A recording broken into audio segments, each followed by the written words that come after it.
680's Richard Southern joins us. Richard, Tim Hortons is pulling its head office out of Oakville after 50 years.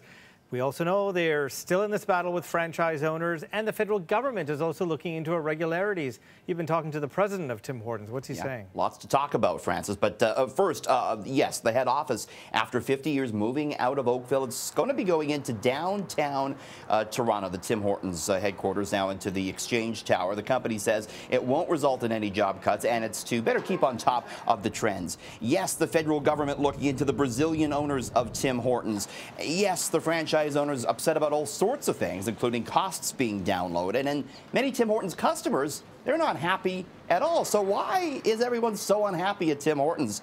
I asked that question to Alex Macedo, the president of the company. What I can say is that we're going to work really, really hard to regain the trust and confidence of anyone that might be upset with us. Many of the franchise owners would contend it's changes made by 3G and by restaurant brands that have led to this. Would you agree or disagree with that? No, I think that, we're going to continue to focus on understanding the needs of our guests. Franchise owners say the cost of coffee to them has gone up 15%, bagels up 20%, bacon up 100%, yet they haven't been allowed to raise their prices. How is that fair to them, Alex?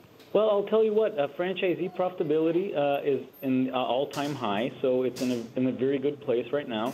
And some prices will change with commodities as they come and go, and our role is to drive sales and keep our guests happy so that they keep coming back. Federal government investigating allegations that restaurant brands failed to live up to promises made under the Investment Canada Act. What's the latest with this? I know that, we've complied and reported each and every year without complaint for the government. So Minister Baines hasn't reached out to you, his office hasn't reached out to you on this yet? No, we're in constant communication with the government, but I have nothing to report other than we've sent them everything that was requested over the last few years.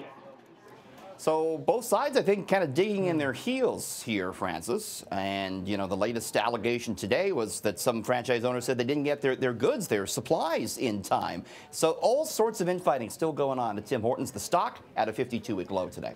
Well, there's all this news having an effect on people's opinions. There's a new survey out.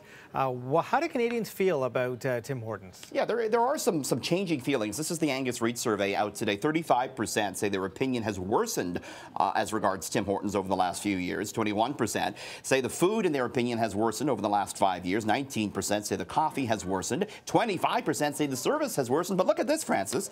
33% of all Canadians say they go at least once a week to Tim Hortons. 29% go monthly. So while they mightn't be so happy, many still going into Timmy's. Well, this could certainly be a case for Crisis Management 101. Starbucks taking even more action after two black men were arrested in one of the chain's Philadelphia stores. Yeah, we heard from the CEO apologizing yesterday. Today, Starbucks said they're going to shut down all their U.S. stores for a few hours next month to give all their U.S. employees some racial bias training. They're going to close these 8,000 U.S. stores for a couple of hours. A major move. The CEO, Kevin Johnson, indicating again today that he's sorry, as well indicating that the two employees in this store that called the police on these two men are no longer working for the company, Francis. Well, let's switch gears. Air Canada is making a big push for premium travelers. The airline rebranding international business class and adding things like flat beds to some domestic routes. Yeah, so first off, international business class, they're going to be calling it now, Francis, Signature Suite. That's the new name for it, kind of after their new Signature Lounge at Toronto Pearson Airport. And the new international service will include upgraded champagne offerings, new cocktails, the addition of garlic bread in the bread basket. Got to have those little details. Whoa, garlic bread, yes. Stop the presses. And BMW car transfer between terminals for paying passengers.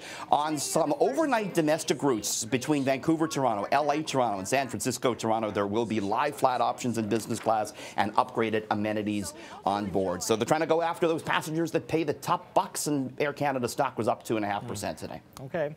Home upgrades remain popular, but what about some of the more outrageous home additions out there, Richard? I'm going to show you some, and you're going to want some of these, Francis, but whether or not we can afford them is another question. Indoor pool. Did you go to my house? Is that my pool? No. You don't have an indoor pool. That would be nice. Pools are expensive enough, but it's getting the room for them when you want the indoor room that can cost anywhere between $20,000 and $256,000. Richard, the indoor pool that's $20,000, I think is called a bathtub. Okay. It's pricey. It's pricey. How about a hidden passageway It's not just in your novels anymore. You can get one for anywhere from $5,000 to $8,000. There are companies that offer these bookcases that open up, and you got your hidden passageway. How about an elevator? No more walking the stairs for you anymore. 10 to 100,000. There are some cheaper technologies now that make these a little bit more affordable, but again, upwards of 100 Gs. How about a bowling alley? Yes, I would like this. Every house needs a bowling alley. $45,000 is where they start. They can do that for you. You're going to have some space for that. Rock climbing wall. Yes. I'll take a pass on this personally. You know, with my 10-foot ceilings. Yeah, you're going to need the high maybe ceiling. 9-foot ceilings. About $100 to $300 per square foot for that. That's what I need. You got to have the heliport, right? Because No, but I need one because I commute from Mississauga, so that's what I need. That's right. Matt Lauer got that helicopter deal. Why not Francis D'Souza? The helicopter itself, of course, can cost $1 million. Doghouse mansion for your puppy. It's for the puppy. It's not for the other spouse that is... You might find yourself crawling into there. $40,000, some of them even come with electricity, Francis, for your dog. And electricity. Got to have that chandelier for Fido. Well, if I have a doghouse, I want it controlled by my iPhone, you know. Very high tech of you indeed. That's right. All right. Thank you, Richard. See you tomorrow.